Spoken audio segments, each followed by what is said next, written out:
Oke lah, saat ini kita akan berbicara tentang bagaimana caranya memilih kamera sesuai dengan kebutuhan kita. Yang pertama kita butuhkan adalah megapiksel.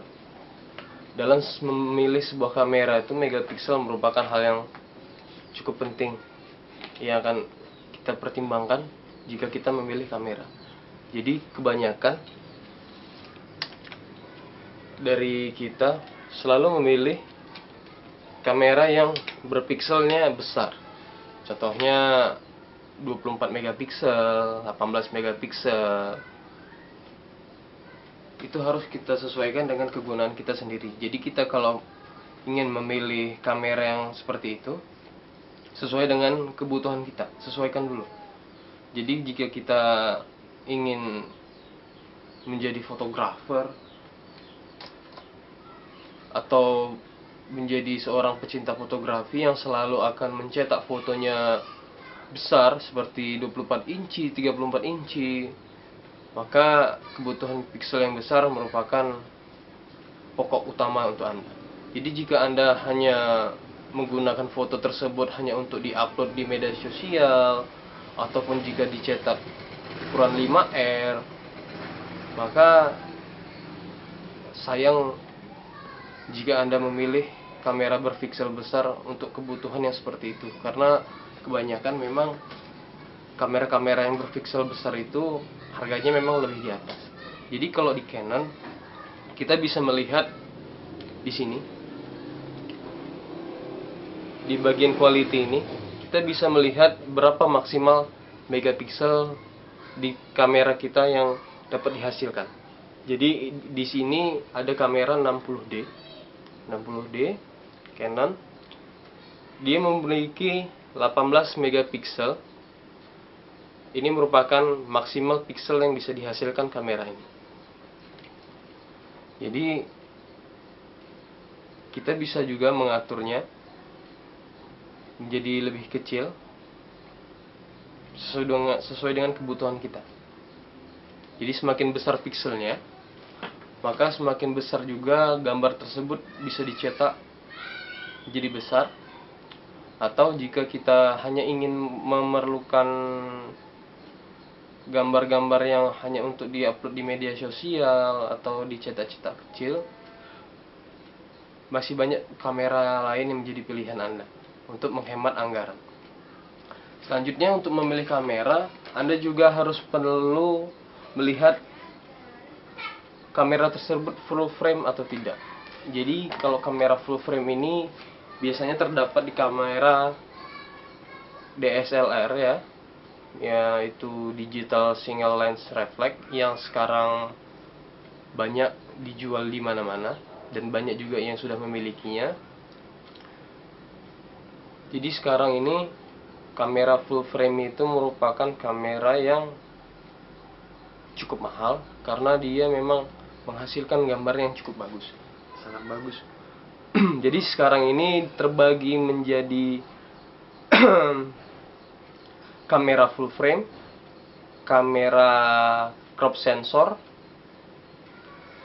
ada kamera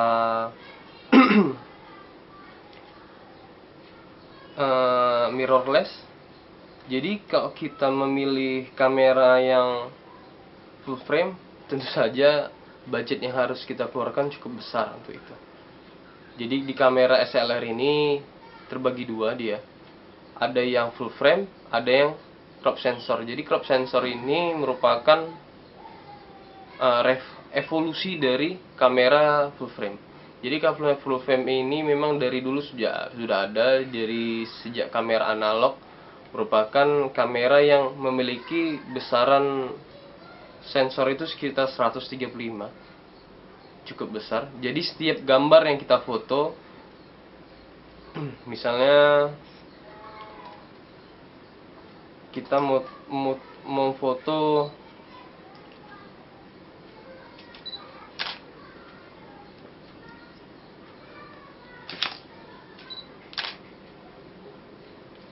jadi kita mau motret Jadi kalau kamera full frame itu dia full mendapatkan gambar yang sesuai dengan ada di viewfinder kamera kita. Jadi kalau dia kamera crop sensor atau APS-C sensor ini merupakan evolusi dari kamera full frame.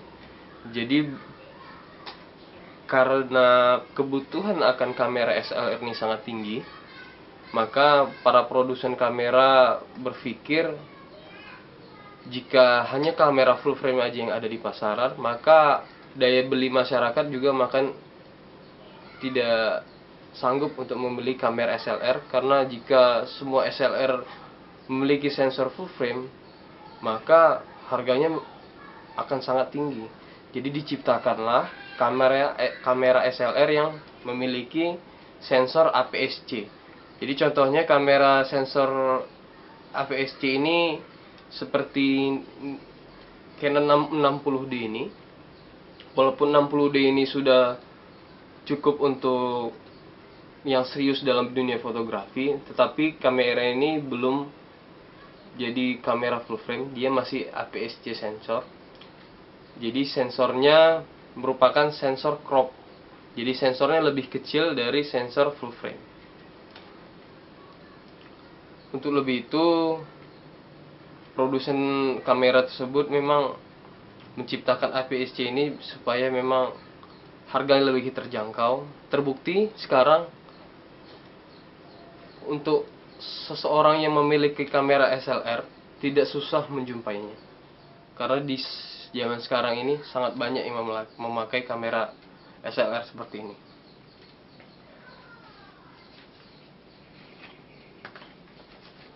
Selanjutnya yang kita bahas untuk memilih kamera, yaitu untuk apa digunakan kamera tersebut. Jadi jika Anda ingin menjadi seorang pecinta fotografi atau ingin serius dalam fotografer, maka kamera SLR ini merupakan pilihan untuk Anda. Tetapi jika hanya untuk dokumentasi keluarga atau hanya untuk upload-upload di media sosial, rasanya tidak cukup efektif untuk keperluan Anda. Jadi sesuaikan keperluan Anda tentang kamera dengan untuk apa digunakan kamera tersebut. Jadi jika hanya untuk dokumentasi keluarga saja, saya rasa kamera digital pocket sudah cukup untuk mewakili itu semua. Jadi tidak perlu membuang biaya-biaya terlalu besar untuk memiliki kamera SLR ini, tetapi kegunaannya hanya untuk dokumentasi, hanya untuk upload di media sosial saja. Saya rasa itu kurang bijak Anda jika memilih kamera ini, karena biayanya cukup mahal untuk membeli SLR ini. Jadi maksimalkan saja dengan kamera digital, sudah hasilnya juga sudah bagus. Karena banyak pilihan selain SLR, Anda juga bisa memilih kamera digital tersebut. Dan ada juga lagi kamera mirrorless. Kamera mirrorless itu hampir sama dengan kamera SLR. Cuma dia kekurangannya, dalam kamera mirrorless juga bisa dibuka lensanya seperti ini. Seperti kamera SLR, dia bisa dibuka jadi dua bagian, kamera dan bodi lensa. Tetapi dalam kamera mirrorless tidak terdapat sensor cermin yang ada di dalam sini,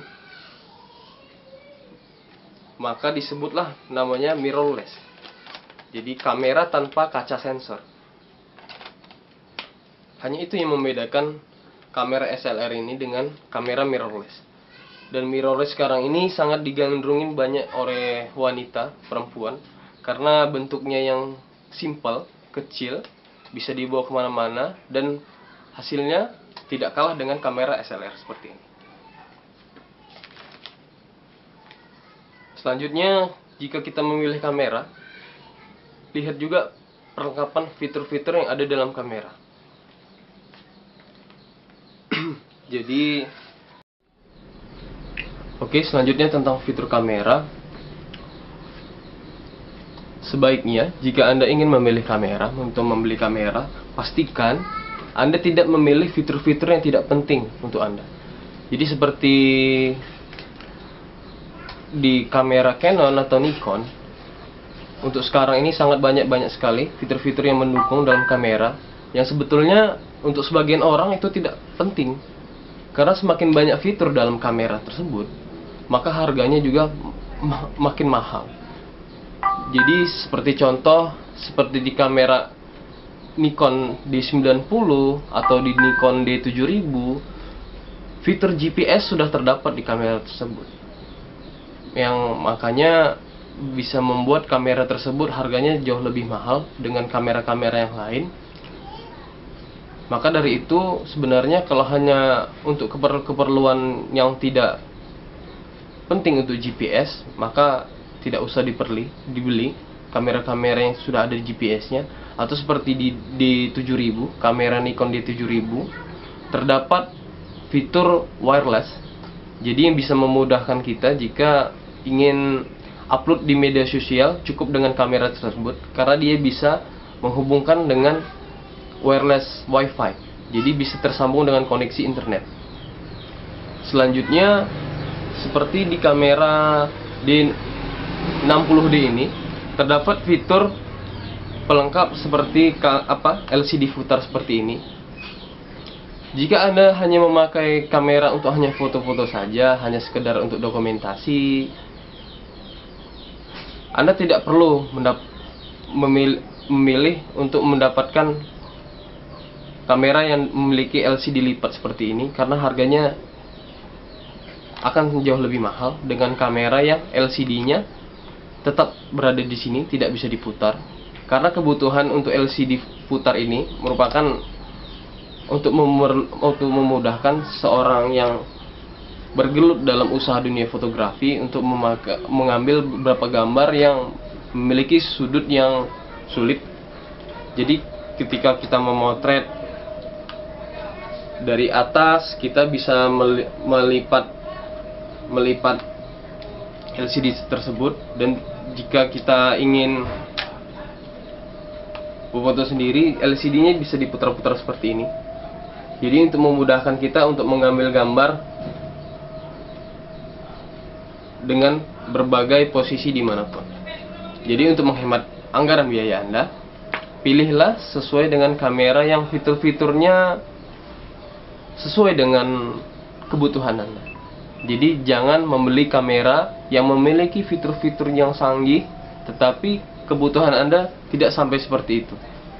Maka kita bisa memaksimalkan kamera yang kita miliki dengan anggaran yang minimal mungkin. Untuk selanjutnya yang kita perlukan, kita lihat kelengkapan lainnya dalam kamera tersebut. Jadi dalam membeli kamera seperti kamera SLR ini, tidak hanya kita pikirkan membeli kamera yang sudah ada lensanya seperti ini, sudah ada lensanya, lensa kit seperti ini. Tetapi yang kita perlukan juga adalah yang tidak kalah penting, yaitu lampu kilat, lampu speedlight eksternal yang memiliki cahaya yang cukup bagus, tidak seperti flash yang ada di kamera. Ini adalah flash internal yang ada di kamera, karena ini tidak cocok untuk kita memotret dengan jarak dekat, memotret orang atau memotret objek apa saja, karena cahaya yang dihasilkan begitu sangat keras menimpa objek, jadi hasil yang didapatkan tidak maksimal. Contohnya seperti, jadi ketika Anda ingin memilih DSLR, maka kelengkapan lainnya yang harus Anda penuhi adalah sebuah flash eksternal, lampu kilat seperti ini. Ini merupakan wajib jika Anda ingin menjadi fotografer ataupun Anda ingin menjadi penggemar fotografi yang serius dalam bidang fotografi. Merupakan peralatan wajib flash eksternal ini untuk Anda miliki. Selanjutnya prospek purnajual. Kamera Canon dan Nikon ini memiliki track record yang sangat luas di Indonesia, jadi sudah banyak penggemarnya, dan gerai servisnya juga terdapat di mana-mana saja. Jadi bayangkan jika Anda memiliki kamera di luar Canon dan Nikon, maka akan terlihat sulit mendapatkan gerai-gerai untuk mendapatkan servis, atau kita ingin memperbaiki kerusakan. Bayangkan juga jika Anda memiliki kamera yang di luar Canon dan Nikon, maka kebutuhan akan aksesoris lainnya juga akan menjadi sangat kecil, karena tidak sebanyak kamera Nikon dan Canon memiliki aksesoris seperti kamera Sony, Pentax, Olympus, tidak memiliki berbagai pilihan lensa atau aksesoris kamera yang lainnya. Jadi prospek Purna Jual ini bermaksud untuk memberikan Anda rekomendasi agar membeli kamera yang merupakan mayoritas dipakai di negara kita. Contohnya Canon dan Nikon ini merupakan mayoritas yang sering banyak dipakai oleh masyarakat di Indonesia. Jadi harga jual kembalinya pun masih tetap tinggi dibandingkan kamera-kamera merek lain. Jadi tidak terlalu banyak kerugian yang akan menimpa kita jika pun kita ingin menjual kembali kamera kita tersebut. Dan untuk kerusakan sangat memiliki layanan yang memuaskan. Kita tinggal datang ke gerai-gerainya. Sangat banyak sekali di setiap kota di Indonesia sudah memiliki gerai-gerai untuk servis, untuk untuk membeli aksesoris atau membeli spare part kamera, kebutuhan kita untuk. Maka untuk saran saya, jika Anda ingin memilih kamera SLR, pilihlah kamera yang memiliki mayoritas yang ada dipakai di masyarakat, untuk memudahkan Anda jika kalau misalnya kamera ini rusak atau ingin dijual, maka harganya itu masih tetap tinggi dan pelayanannya juga bagus. Jika kita datang ke gerai Nikon atau ke gerai Canon, pelayanannya bagus dan kerjanya juga cepat. Tidak bisa kita imbangkan dengan merek-merek lain yang mungkin memerlukan waktu yang sangat lama Yang terakhir merupakan syarat untuk kita memilih kamera adalah, yang paling penting adalah anggaran. Jika anggaran Anda cukup untuk membeli sebuah kamera SLR, maka tidak menjadi permasalahan Anda ingin membeli SLR. Tetapi jika anggaran Anda kecil, maka sesuaikanlah anggaran Anda dengan kamera yang sesuai dengan anggaran Anda. Jika Anda ingin membeli SLR, maka minimal anggaran Anda di atas sekitaran 3 juta ke atas, maka Anda bisa juga mendapatkan SLR. Tapi kalau dikurang di bawah itu, masih banyak pilihan seperti kamera digital pocket atau seperti kamera Pro Summer yang kualitasnya juga bagus, tidak jauh, atau mirrorless juga bisa menjadi. Karena yang terpenting dalam dunia fotografi ini bukan kamera apa yang Anda gunakan, tetapi momen terbaik apa yang Anda bisa hasilkan dengan sebuah kamera. Itu yang paling penting. Jadi tidak semuanya kamera gambar yang dihasilkan oleh SLR ini merupakan hasil yang lebih bagus dari kamera lain. Bisa jadi kamera digital pocket pun bisa menyamai hasilnya baiknya dengan. Jadi sebelum Anda membeli kamera, pastikan anggaran Anda cukup untuk membeli kamera yang Anda inginkan. Terima kasih.